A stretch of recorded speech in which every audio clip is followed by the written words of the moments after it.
San Diego Comic-Con 2022 on day 2 with Mr. Scott Lobdell.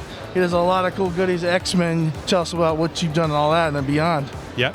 Yeah, no, this is, it's funny because a lot of these books I haven't seen in 25 years, you know, and even though people will refer to me as like the X-Men writer, it's been like a quarter century since I wrote the X-Men, but the good thing is that, you know, you can see from all the people that come up that, you know, it's had an impact, so it always makes me feel good to somebody just accused me of being old character from, you know, 25 years ago, and I said, it still hurt me, but then he bought a copy and had me sign it, so.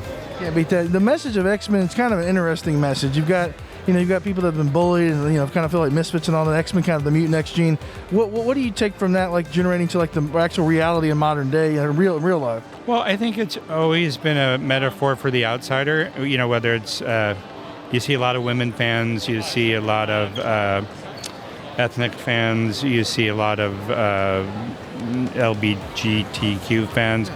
And the thing is that I think what people don't understand sometimes is that everybody feels they're on the outside. So even if you are on the outside and you think everybody else is on the inside, everybody on the inside is all thinking they're on the outside. And so I think that's the universal appeal to the X-Men, is that everybody relates to it. So that's totally cool. I got to ask, you've got a lot of these covers. What was some of the ones, like the most involved one you had to do in that era?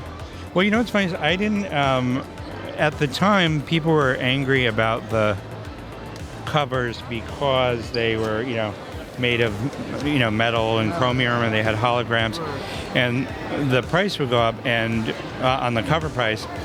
And I said, you know what? All I can do is make sure that when you buy it, that there's a story inside that you really enjoy, and I felt that was my responsibility.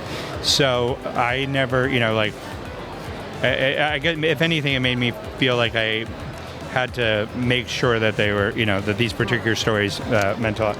And you know, some people come up and will mention like, oh yeah, this is a holograph cover, but other people come up and just talk about like the characters, like Generation X. This was the first time any of this new generation of X-Men were introduced, and you know, the people that connect to the comic books rarely seem to connect to the, you know, the aluminum covers or the holograms. More about the stories. So that's, you know, that's nice again after 25 years that people still remember. So very cool. How many of these events are you coming up? And we kind of got back in full swing. Are you going to have any upcoming events you're going to be at after this? Or? You know, I don't think I'm going to go back full swing. Like, there's been a few years in the last 37 years that I would that I attended. You know, one year I might attend like 12, and another year I might attend 2. But I don't. I think the less appearances I make, the more people get excited when I do appear. So, some guys over there on Artist Alley are there like every weekend, and there is a convention every weekend, but it's not you know, not what I do. Very, very cool. Mr. Scott, okay. Pleasure talking to you, sir. It's Owen with Sci Fiction, coming to you from San Diego Comic-Con. Signing off.